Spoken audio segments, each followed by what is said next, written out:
Magandang umaga, East Asia! Magandang tanghali, classmate! At magandang gabi, mga ka-heartbeat! Welcome po sa programa para sa mga mangmang, ignorante at mapangusgang lipunan ng social media na nasa paa ang utak at ipinaglihi sa kabalbalan. Welcome sa #1 news and commentary program na may kinikilingan, may pinoprotektahan, at may mga bayaran. Tayo yun. Pak! Wala ko kontra sa... Kontrabando!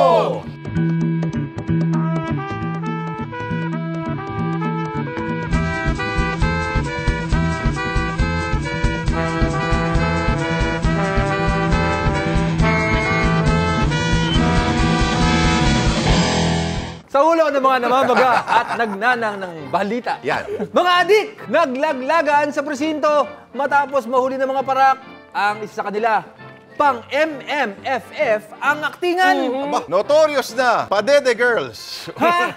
Umatake sa Malate. Padede Girls, totoo yan. Sa showbiz, Chris Aquino dininay na siya ang dahilan kung bakit hindi tumatakbong senador si Bistek. Sa palakasan, MMA fighter, umebak sa gitna ng laban. Pasintabi po sa mga kumakain. At sa komentaryong kupal, mga kapatid, ang malasirko sa eksena sa filing ng Certificate of Candidacy ng mga kandidato para sa 2016. Ang tunay na samahan, walang iwanan. Pero pag Teka lang! News brief muna tayo. Agad? Oo. Sa Batanes, walang beer house. Ang tunay na samahan, walang iwanan. Pero pag nagkabukingan, naglalaglagan. Yan ang nangyari sa isang grupo ng mga adik sa Maynila. Ang isa sa kanila, daig pa ang may future sa pag-aartista. Narito ang report. Sabi nga ni Confucius, sige, shabu pa! Kulong ang apat na ito matapos maaktuhang nagsashabu sa isang tenement sa Osmeña Highway. Pero imbis na matakot o malungkot, enjoy na enjoy pa ang isa sa kanila. Ba't ka masaya? Wala lang po. Yun lang po yung turo ng nanay ko. Kailangan happy. Positive! Ang outlook niya. Simple lang daw kung bakit siya nagda-drugs. Kasi ayaw po nang makarinig ng masyadong magulong ano. Na-stress ako. Natalo sila. Opo. Stress ka.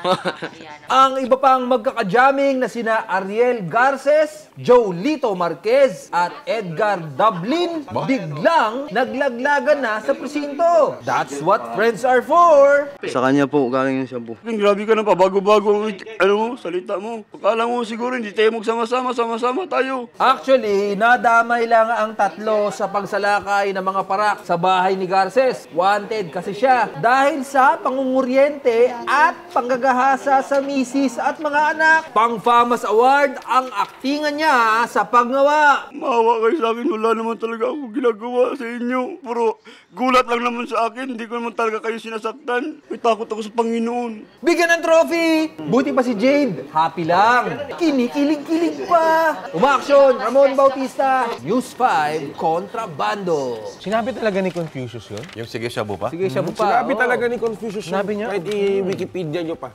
Tsaka isa pa sinabi niya, aray ko be. Confucius din yun? Ang buong libro yung sinabi niya ng mga kataganggan niya.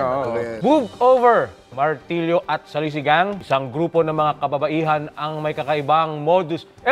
Teka lang. News brief muna tayo. Presyo ng bato, bumaba, mga adik na praning. May napapansin ako kay Hepe Parang lumilevel up yung mga location niya. Parang ano yun parang sa Kulyat, maraming bato. Peter North of the North na talaga siya Peter ngayon. North of the North. Sino ba si Peter North? Ba't ikang Ano yan? Award artista? winner na ano yan? Na aktor. Traveler. Na aktor na malaki ang tito. Diniretso mo.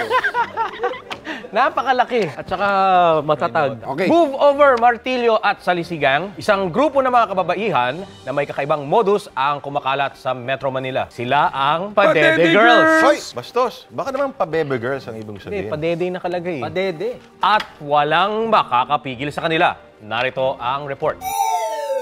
Parang lamig na lamig ang dalawang babaeng ito sa isang kulungan sa Maynila. Sobrang lakas ba ng aircon? Walang maipakitang fez sina Odessa Samson at Joy Suarez matapos ireklamo ng pandurukot. Ang kanilang biktima, isang Amerikano na si Timothy Lawrence Bulsji. Kwento niya, ilang beses siyang binabangga-bangga ng dalawang girlaloo sa isang supermarket sa Malate. I felt them touch me a couple times, and just as we got past them, I reached down into the front cargo pocket of my shorts and found that my wallet was now missing. Ayon sa mga pulis, nabiktima si Koya ng notorious kinakatakutan at abreast sa nakawan na Padede Girls. Nung araw, ang tawag sa kanila ay 6 bomb girls. Nung kabataan pa nila, ngayon medyo may kaedad na, Padede Girls ng tawag sa kanila. Ang kanilang dibdibang modus, idinudunggol nila ang kanilang mga Bopelya Flores sa biktima para ma-distract ito at madukutan. Kadalasang foreigners ang kanilang target. Tinanggi ng mga suspect ang krimen. Git nila, hindi sila padede. Padede girl, wala nga kaming dede. Nilit ng dede namin para magpapadede. Hindi na nabawi ang ninakaw na wallet ng biktima. Posibleng naayabot na raw ito sa ibang padede girls. Tandaan mga tol, hindi lahat ng dede ay masarap. Umaksyon, Ari Rivera, News 5 Kontrabando. Ano ibig sabihin nun? Hindi lahat ng dede masarap. Hindi, kasi nananakawan. Sabi nga nila, ang depensa nila, bakit daw padede, Padede, wala nga kaming dede. Maliit naman sabi daw nila. yung dede nila. Ano ba pamantayin nila? Yung parang nasa ano na. Hindi, may mga lalaki na willing Ako hindi ako mabibiktima niyan. para magpabangga. Hindi ako maapektuhan yan. Wala akong pakialam sa banggain pa ako nun. Tapos? Hindi, bakit di ka maapektuhan? Walang mali siya sa akin yan. News break tayo.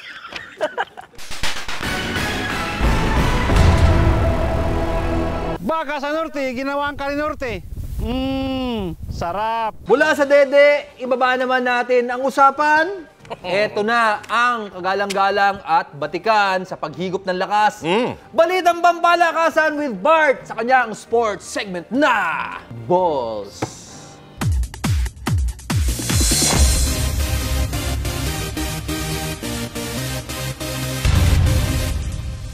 What's up, boys and girls? Na-miss nyo ba ang Tito Bart nyo? Anyway, kung kasalukuyan kayong kumakain habang pinapanood nyo ito, isuggest na itigil nyo muna, no? Maniwala kayo sa akin. Tulad nung naniwala ako sa dati kong jowa, nung nag-promise siya na mag-ilibin kami. Nung binila ko pa nga siya ng apartment. Kaso ngayon, pinakawalan niya yung Doberman niya. Tuwing kakatok ako, no? Usap-usapan ang MMA fight na ito sa Amerika dahil sa nangyari sa ending. Pero hindi dahil maganda ang pagkaka-knockout o submission. Sa huli, natalo si Travis Walford matapos magulpe. Nakatayo naman siya agad. Yun nga lang, nag-iwan siya ng remembrance sa ring. Tae! Dahan-dahan siyang gagakad habang iniipit ang butas ng puwit. Pero tuloy pa rin ang labas ng buroros na etchas. Kadiri to the max! Paliwanag niya, kilo-kilo ang nakain niyang chili bago ang laban. Tuloy, nag-magnitude 9 ang kanyang tiyan. Kaboom! Ito ang laban na talagang full of shit. Napakadumi ng pagkatalo niya, no? So, embarrassing.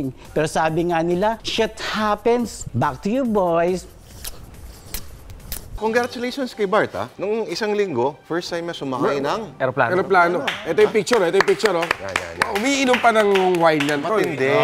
Malupit kasi Skyjet. Sa mga PAL, Cebu Pacific, walang ganyan. Skyjet lang lang may gano'n, no? Sparkling drinks. Yun, Sparkling drinks. oo. Sparkling, may amat sa Sana dalhin naman tayo ng Skyjet sa Coron. Busuanga. Sa'yo yan. Papuntang Coron, ayan. Magkontrabando tayo doon. Yun, oh. Gusto pala namin batiin yung mga taga-Batanes Yan, opo. sa magandang hospitality. Salamat po, Skyjet. Okay. Let's talk about the weather kasama ang taga-shower ng Forever. Narito na si Hipag Bea, ang eksperto ng paasa.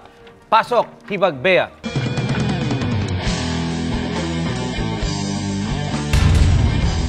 Magandang araw, bayang umaasa sa ulan. Narito na ang ulat panahon na mas sumasalamin sa lagay ng iyong damdamin kaysa sa weather. Umiiral ngayon ang cold front sa hilaga ng bansa na sinasalubong ng hanging amihan.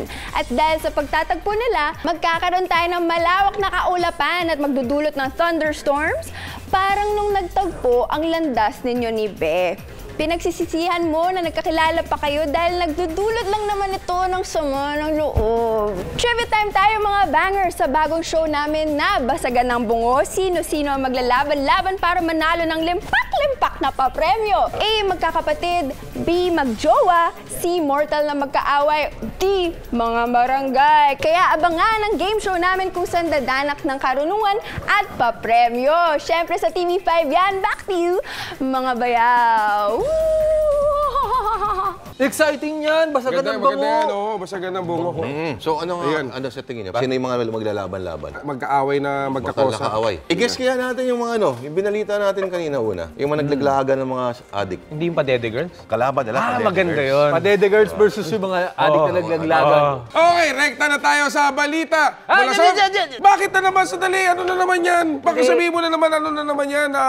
Balitang brief na naman yan. Hindi, Tito joke to.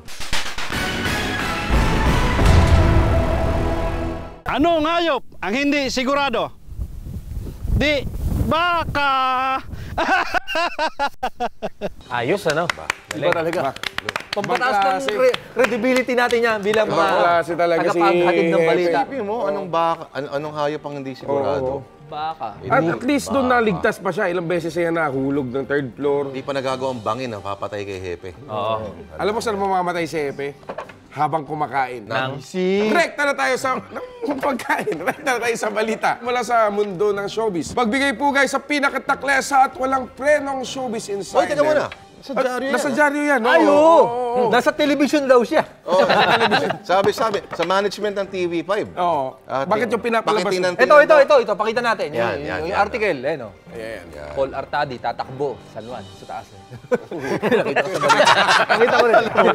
Nakita ko rin. Okay, ulitin natin. Sige. Sa nagsulat po nun, hindi po covered ng MTRCB si Ginoong Smegman. Oo. At saka hindi po ito sa television pinapalabas. Sa mapanghusgang mundo ng internet, mas malupit pa nga yung MTRCB natin eh. Oo. Yung mga commentator sa internet eh. Sila talagang Pintas, yuyurakan. no? Yuyurakan yung pagkatao mo. Okay, magbigay po guys sa pinakataklesa at walang trenong showbiz insider ng popular na kultura. Eto na, si Tito Ainri Smigma. Smigman.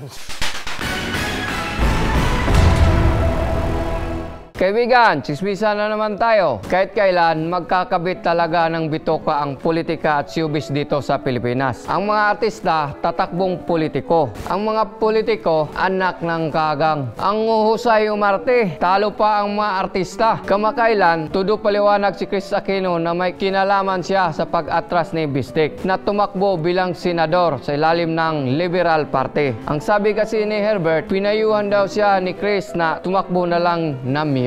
Kaya ang sabi ni Tita, and I quote, I have no influence on him and he was never given value to my feelings nor my thought.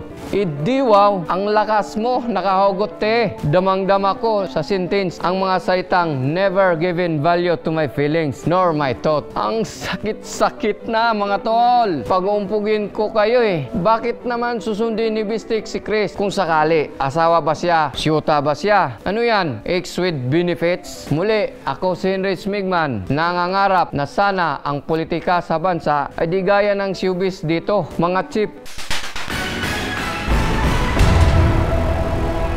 1, 2, 3, 4, mga kapatid. 5, kapit ng mga bayaw. Ito na po ating top 5 sa edisyong ito. Sa numero 5, ang tatakbong Vice Presidente na si Bongbong Marcos at ang kanyang... Basahin mo tol, baka yariin ka na naman. Ano ba yung baskil? Ito yon.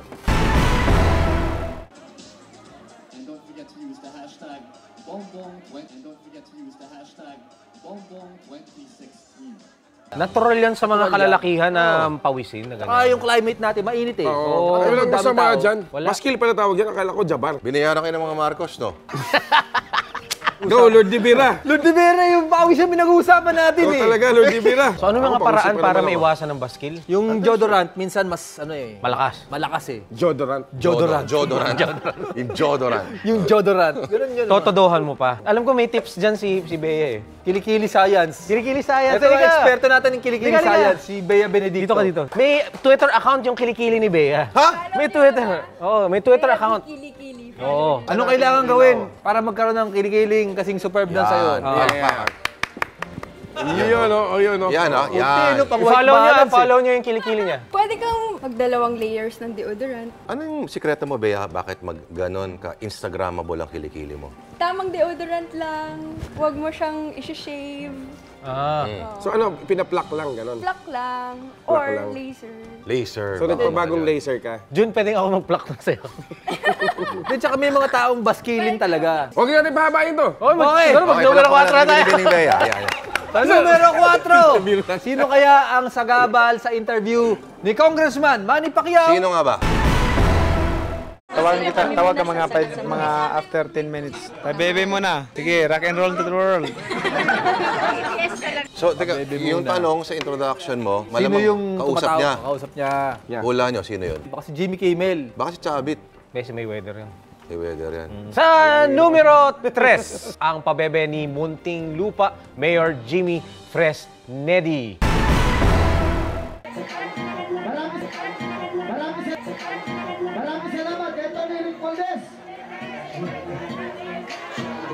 Parang Yung baby wave na hindi okay. Wave. Parang tinuro sa kanya, ganito po yung usong wave ngayon, sir. Tapos baka hindi siya nanonood ng TV siguro. O kaya yung form niya mali. Parang ano eh, sa table tennis yung Oo, pumepektus.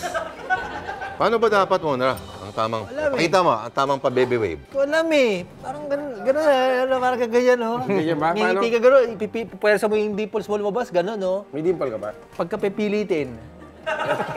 Oo nga, may dimples ka nga. Yun, chef. Gusto ko rin magpa-install ng dimples. Ay, puchay! Magpabebe na kayo, si screen cap nila yan. Ay, Sino? Ayan. Yung mga mapanghusgang mundo ng internet. Ayun, 1, 2, 3, screen cap! Okay, huhusgan. Gagawing meme yan. Mga mukhang tanga. Ang tatandaan na nagaganyan pa kayo. Pabebe pa Sa nalalaman. numero 2. So, numero 2, ang inaalay na awitin ng kandidatong nagpapakilalang asawa ni Chris Aquino. Chris Aquino, aking pinakamamahal, ako'y may handog sa iyong awitin na pamasko. Sa Pasko, ang nais ko makasama ka. Kasalo ka sa Noche Buena. Ibig ko, makapiling ka, mahal ko. Sa Pasko, Tao si, hanap kita. Pedroso Cupa, no? Sayang naman ang pagtitinginan. Kung wala ka, paano naman ang Pasko? Narito ang mga regalo ko. Ang isa ay Christmas card. Alam ng mundo kung gaano kita kamahal. Kailangan kita sa buhay ko. Talagang binuo yung kanta. Parang pabasa yung tono. Sabi na nga ba, kaya hindi nagkaroon ng isang dire-diretsong relationship si Chris Aquino. Yun pala yun. At nangunguna sa ating top 5 sa edisyong ito. Naku, ito ang di mapipigilang pagtawa ni Idol Rafi Tulfo. Kasama po natin. Sorry po. Si Lolo, meron po. Okay. Magandang tanghali po, Lolo. Sir, magandang tanghali, sir. Ito po'y kahiligan niya. Siya may gusto kasi takot ko kayo na baka makilala, ano? Tawagan na si Chairman.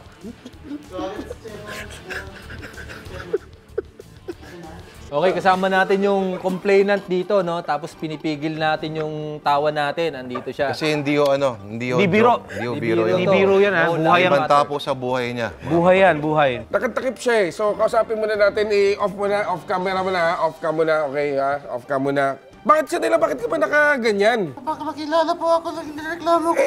Okay, pwede naman ganyan. Blur na lang natin siguro. Blur na lang natin. Sige, Blur blur na na lang, natin. blur. Eh.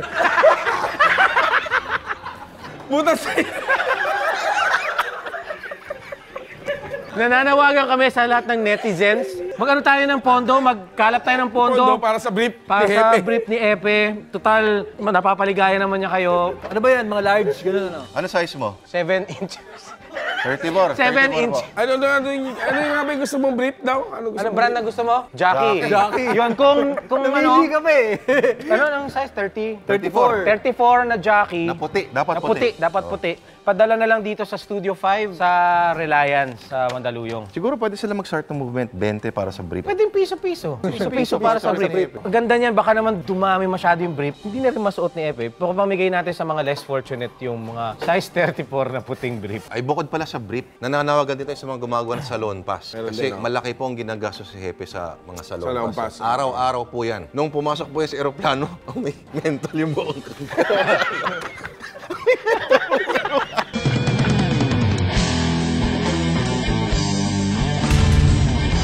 Ako po, si Neroso Copal, CQ sa umaga, sumasadlay na komentarista. Filing pa lang ng Certificate of Candidacy, parang sirkos na, anak ng garapata. Kasalanan din kasi yan ng media. Bawat hakbang, bawat utot ng kandidato, kailangang may kwento. Ganyan tayo sa Pilipinas. Mahilig sa ingay, naguhumaling sa palabas. Pero wala namang laman. May tumutugtog na banda, maraming banderitas, palakpakan nga pala. Ginawang pista sa baryo ang labas ng kumilik. Pero ano nga ba ang saysay nito? Seryosong usapan. Ano ang mapapala natin kung mapapanood ang pag-file ng Certificate of Candidacy? Malalaman ba natin ang mga plataforma nila? Hindi. Siguro kasi naaliw tayo lalo na sa nuisance candidates. Mga kaibang personalidad. Pinagtatawanan natin kasi parang mga sinto-sinto. Pero kung tutuusin, tayo ang may mga sira sa ulo. Paulit-ulit nating binuboto ang mga kandidatong wala namang ibang napatunayan. Kundi sikat lang ang mga magulang. Paulit-ulit nating iniluklok sa pwesto ang mga kriminal, mga magnanakaw, mga sinungaling at mga bobo na nagdunong-dunungan. Litsi. Ako si Neroso Copal, pinagmalaki ko na ako isang security guard. Sa totoo lang, mas mahirap ang maging sikyo kaysa tumakbo sa pagkapangulo. Para kang maging security guard, ito ang mga kailangan mo. Para tumakbong presidente, ito lang ang kailangan mo. Litsi. Maraming salamat, Generoso Cupal, Yun, ang ating premiadong Security and Counter-Terrorism Expert. Oh, yun na yun. Hindi, malapit kasi talaga. Naging spectacle talaga yung ano. Parang nasona eh. Hindi naman yun yung original intention, pero nagiging piyesta na siya. Dapat ideklara na siyang bagong piyesta ng Pilipinas. Carnival eh, no? Carnival. Yung iba nga parang kulto na eh, yung mga supporter. Ginagawaan yung entertainment ang politika eh. Kaya parang minsan si Smigman tsaka si Kupal parang isa lang eh. Parang isa lang. Oo nga, no? Nanonood ako rin yan. May hawig nga sila. Paisip tayo. Pero may balita ako eh. Yung si Hiner, sumusuporta doon Eli Pamatong yan eh. Si Eli Pamatong. Balita ko lang ah. Naayos doon ni Eli Pamatong yan eh. At yan, isa na naman makabulohan. Magkakabayaran na rito. At pang Peabody Award na edisyon ng mga namamaga at nagnananang balita. Ito ang programa sa mga mangmang. Utak taho na mapanghusgang lipunan ng social media na mas liberated pa sa malanding matsi. Sa ngalan ni Ninong Lourdes de Vera, Tito R.A. Rivera, June Sabayton, Beautiful Bea, Bombastic Bart, Cool Kupal, at si Evocative Epe. Ako si Pio Ramon Bautista. Walang kukontra sa Witness Protection Program! Happy birthday, Bea! Happy birthday, R.A. Rivera! Iyan, no? Woo!